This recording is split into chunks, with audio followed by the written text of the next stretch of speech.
As we edge closer to King Charles's coronation, it would be remiss of us not to mention his predecessor, of course, and mother. Queen Elizabeth II, the late monarch, was one of the most photographed figures in history.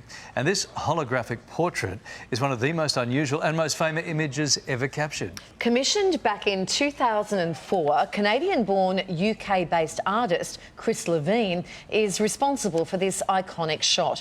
But it's his outtake, which was released years later, that seems to have touched so many people, as the only picture you're likely to see of Her Majesty with eyes closed. And we welcome Chris Levine to the Morning Show. Hi, Chris. Is it true that when you got the call up in the very first instance to do this portrait, you thought maybe it was a joke at first?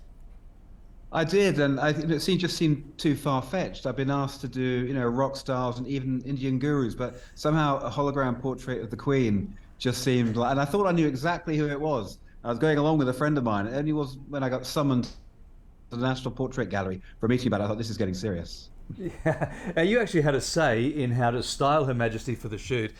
Were you surprised that you actually got so much control during this? Well, I imagined that there would be circles and circles of bureaucracy around her and that the Queen would turn up. But in fact, it was the Queen has to give approval.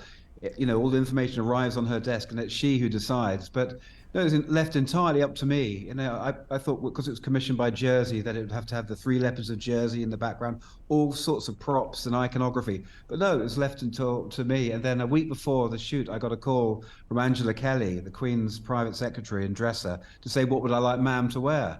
And up until that point, I've been thinking, she's the Queen. She's going to turn up as she wants to turn up, and that's what I'm going to work with. But yeah, I got a chance to style her, to go through her wardrobe, the crown jewels, and really, style Her Majesty. It was incredible looking back on it. And Chris, I love that you just went for the single strand of pearls, not the triple strand. Yeah, I mean, all my creative process was to try and distill it and really purify it into something really iconic. And so, one line of pearls, not three, some really simple earrings. I wanted a very simple, understated cross, which is a single cross. You imagine some of the choices I had were, I don't think they're bling because this is the real thing. But no, I really chose to simplify and distill it into something very pure. Yeah, well, once they open the door to the crown jewels and you can choose like a kid in a toy store. You'd be like, more, right? Yeah. Yeah, it was crazy. Charles was the first person to unveil his mother's portrait. What did he think those first few seconds? What are your memories of that? Well, he was a lot of fun, actually. He's got a wicked sense of humor. And he unveiled it at the Jersey Museum. And it was a lot of fun. And that evening we went out for dinner. And I remember my wife, Emma, Prince Charles, as he was then, was going into the loo. My wife was coming out and they smashed into each other. And all the security around, what's going on? And he was in hysterics. I mean, it was just really fun. But he told a couple of jokes that, I think are probably not at liberty to disclose. But he's a lot of fun, actually. There's a side of Charles which, had a little insight to. And, God save the king. Much later, the lightness of being, that was the shot which captured the Queen with her eyes closed. I think many of us can relate to that shot. Why is it that you then released that one, and then did you need permission, from the palace to release it? Well, what happened there was, I asked Her Majesty to rest in between shots, and it was one of my outtakes. The official portrait, which now hangs in the castle, Montague in Jersey, his eyes open. It was on Time magazine, and that was the commissioned portrait. But I shot a lot of other material. And, she was, very obliging. She did as I asked, she rested in between shots. But somehow that was the image that really resonated. It somehow goes into a deeper, more spiritual realm. And when I was looking through my outtakes, literally about 4 or 5 years later, I came across this image. And I remember showing it to my friend Mario Testino, the photographer. He said, Chris, that's the most beautiful picture of the Queen I've ever seen. People need to see this. And so I put on a show. It's called Lightness of Being, which is a name that came to me in meditation.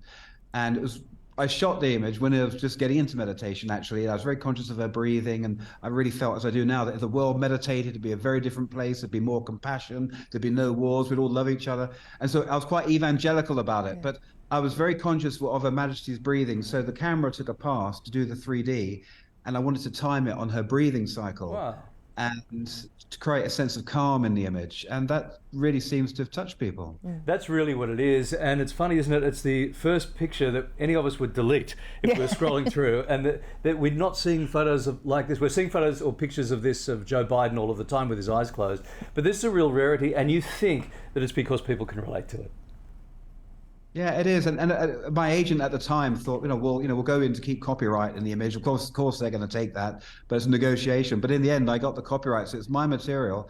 So I've been able to kind of develop it, and it's been published around the world. But I've always been very respectful about how it was published, because that image is quite evocative. You could read and interpret and use that to speak on all kinds of levels. And I was very careful to make sure that it was respectful to Her Majesty.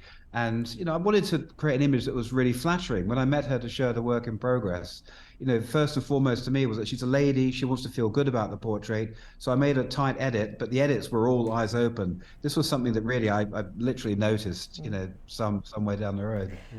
Will you be hoping to do a similar portrait of the King? Similar, I don't know, but I hope to be doing a portrait of the King. But it's, I'll take it in a completely different direction, though. Yeah, you can't. Yeah, I want to make an icon. I think icons, a word that's used and abused a lot, but I'd create something that really resonates. But Charles, whereas I really got quite understated with the Queen, I'd really probably, amp up the regalia and make something, very iconic and very powerful. Yeah, you'll definitely be needing 3 strings of pearls for that one. Chris, lovely to talk to you this morning. A real treat for us. Thanks for your time. Thanks, guys. Enjoyed that.